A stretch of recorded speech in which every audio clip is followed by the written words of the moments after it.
You're listening to musician, author, and educator Bobby Borg, breaking down music, business, and marketing basics so they stick. Hey everybody, my name is Bobby Borg and welcome to USC's DIY Podcast Studio. And the topic of my discussion today is artist producers. And I'm going to break that down into three main areas. Number one, focus. Number two, need. And number three, final words. I've got a great guest with me today. His name is Eric Corne. And Eric Corne is a producer of a number of top Billboard blues albums, a songwriter and artist whose work has been used in major TV shows, and the owner of 40 Below Records with global distribution. So hey everybody, a lot of musicians out there want to have successful careers as artists and also want to have successful careers as producers. But I personally think of these two things as being separate business units that require different business strategies, right? Even though they sort of work together. So this brings us to the topic of our discussion today and to three main points. So let's get to them. So number one, focus. So Eric, in a conversation that you and I had on the phone, we talked about this. And you have done both. You've been an artist, and now you are a producer engineer. You also have your own label. But we sort of, you agreed that this is a separate business unit. It does take different thinking. And you talked about how it's important to perhaps have focus, to maybe become good at one thing before you start moving on into the next. Can you elaborate on this a little bit more? Well, I think it's hard to pursue two things at the same time from the ground up. So I think that if you have success in one area, that's going to possibly be a port of entry into the other career field. Right. So I think you can work at both, but I would focus primarily on having success at one, and then try to use that as a springboard to have success in the other field.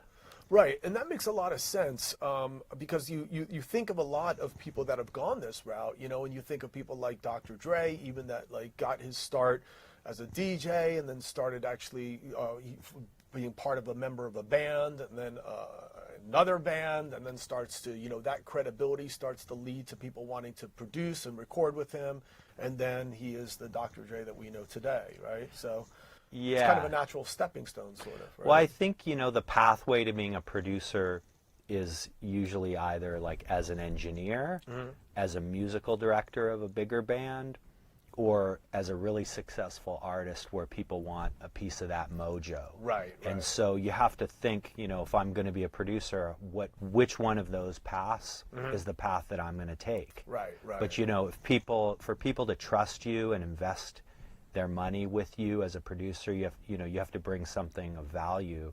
And that's why I think engineering skills, arranging skills as an MD, or just being a successful artist where people want some of that mojo, that's how it's usually going to happen. And it takes a lot of time as well to, focus on being an artist and doing your gigs and doing your social media. And then it takes a lot of time to have a studio, to maintain it, to get clients. It's like two separate worlds, even though they do intermix, but they require focus, as we pointed out, right? Yeah, being an artist it's really a full-time job, so it's hard to pursue both at the same time, as I said, unless you really are having success in one or the other. And, if you think about having success as an engineer, that takes a lot of time. Yeah. Having success as a musical director, you have to really work your way up, and having success as an artist also takes time. So all of those, whatever path you're going to take, those are all going to take time before you can really have the skill set to be a producer. Right. Okay, good. Let's move on to number two, the need. Okay, now this is just sort of a personal viewpoint and observation, and I, would think, as being a musician myself, there's a lot of hustle. At least I'm retired now, but when I was doing it, right? I was just a go-getter. I was always trying to drum up, gigs, whether or not that was working with the teachers when I graduated from Berkeley, doing weddings with them, playing cruise ships, playing marching parades, then having, playing with an R&B band, cover bands, my own band. you're just hustling, and it was difficult. You know, it was definitely difficult. There's only so many gigs and way too many musicians that want them. Now, I know that there's a lot of producers and engineers as well, but it seems to me that it might be maybe less of a hustle to have your own studio and to serve a need to all these people that want their demos recorded, all these people that are trying to make it. You know, I know now you don't want to downplay it. It's still competitive, but it seems to me that it might be a different hustle, let's just say. Would you say that maybe it's a little bit more secure then, or? No? Yes and no. I mean, yes, because, you know, you can, especially once you get to a certain point, you're going to command fees. People are paying you to make the record, whereas an artist, you don't really see income until later down in the process where, you know, you're, you know, selling more tickets, selling more CDs or, you know, downloads or streams or whatever, you know. Right. The revenue comes later. Yeah. Right? It's yeah. not as immediate. Yeah. But, you know, I think so much with the explosion of home recording, I think so many people are aspiring to be engineers and producers that it's extremely competitive. And I know, you know, successful producers who are struggling to get work or doing work well below their rate or sometimes on spec. Mm-hmm. And, you know, there's more and more kids coming out of schools vying for those jobs. And so I think they're both really competitive and difficult. I see. Yeah, and it's kind of like, you know, now that everyone has an iPhone, everyone's a photographer. Yeah. And they don't need photographers anymore. Now that everyone has a laptop, they don't need producers anymore. But the truth is, and you and I know that, you know, just because you have Microsoft Word, it doesn't make you Hemingway. Right. Just because you have Pro Tools, it doesn't make you a pro. Just because you have Logic, it doesn't make you logical. Right. And just because you have Ableton, it doesn't make you able, right? So, yeah, and even when you know how to use the tools, you know, there's still an artistry that comes with it. I mean, I can watch, you know, Eddie Kramer or Dave Pensato do a mix, but if I just try to do what they do, it's not going to work. Right. I have to understand what they do and incorporate it into what I do and use my own feel and sensibilities and experience to make it work and find my path. Cool, excellent. Now, if somebody has done all of it, right? You've been a musician, you've actually been an engineer and a producer and the owner of your own record company, essentially, right? Yeah, and I write on a lot of the records that I make as well. There you go. So you've done a lot of different things. What would ultimately be like maybe some final words that you can share just with regards to, you know, all of this? You know, anyone that's aspiring to maybe follow in your footsteps, you know. Well, I think the first thing is you really have to love the work, because it takes a really strong work ethic to be successful, and you're only going to do that if it's a labor of love and you really enjoy it. And then I think you just want to, you know, you want to be smart about it. You want to pursue the things that you're the most passionate about.